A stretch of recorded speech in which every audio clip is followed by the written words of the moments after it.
শিৱসাগৰৰ বেতবাৰীৰ বানবিধ্বস্ত অঞ্চলত কেন্দ্ৰীয় মন্ত্ৰী পবিত্ৰ মাৰ্ঘেৰিটা। বেতবাৰী শিঙিবিলৰ ৬টাকৈ পৰিয়ালক বিতৰণ কৰে ঘৰৰ অতি প্ৰয়োজনীয় সামগ্ৰী। শিঙিবিল বৰনামঘৰলৈ কেন্দ্ৰীয় মন্ত্ৰীগৰাকীয়ে আগবঢ়ায় ৫০,০০০ টকাৰ অনুদান। বানত মৃত্যু হোৱা ৪জন লোকৰ পৰিয়াললৈ ৫ লাখ টকাৰ চেক প্ৰদান। সেইখিনি নাই মানে এনেকুৱা লাডু হৈ গ'ল, পেলাই দিয়া হ'ল, বৰ গোন্ধ ওলাইছিলে। মুক্তিয়ে সাক্ষী আছে।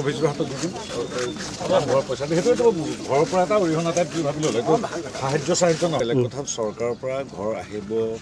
বিগত সময়ছোৱাত এই তিনিখন জিলা গোলাঘাটৰ ডেৰগাঁৱকে ধৰি বান হোৱাৰ তৃতীয় দিনটোৰ পৰা আমি আছোঁ আৰু তাৰ মাজত অৱশ্যে সংসদতো থাকিবলগীয়া হৈছে, কিন্তু সেই মানে ধোৱা গোটেই বিধ্বস্ত কৰি পেলাইছে এইবিলাক ঐতিহ্যমণ্ডিত আমাৰ ৰজাদিনীয়া গাঁও।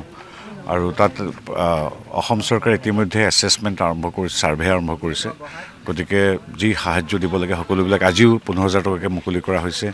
ঘৰ দুৱাৰ পশুধন যি য'ত যেনেকৈ নষ্ট হৈছে তাৰ বাবে ক্ষতিপূৰণ দিয়াৰ লগতে ঘৰ নিৰ্মাণ ইত্যাদিৰ বাবে চৰকাৰে কাম কৰি আছে আৰু সেইখিনি চলি থাকিব। তাৰ মাজতো আমাৰ দল ভাৰতীয় জনতা পাৰ্টি, আমি ব্যক্তি হিচাপে আমাৰো দায়িত্ব আছে। গতিকে আমাৰ দলে কি কৰিছে আপোনালোকে জানে, ময়ো যিমান পাৰোঁ যিহেতু ব্যক্তিগতভাৱেও সহায় কৰাটো উচিত বুলি ভাবোঁ। গতিকে তেনেধৰণে আজি ইয়ালৈ আহিছোঁ। এতিয়া যি একেবাৰে অৱস্থা বেয়া হৈ গৈছে প্ৰায় ৬-৭টা ঘৰৰ, সেইকেইটা ঘৰৰ বাবেও চৰকাৰে বিভিন্ন সাহায্য আগবঢ়াব।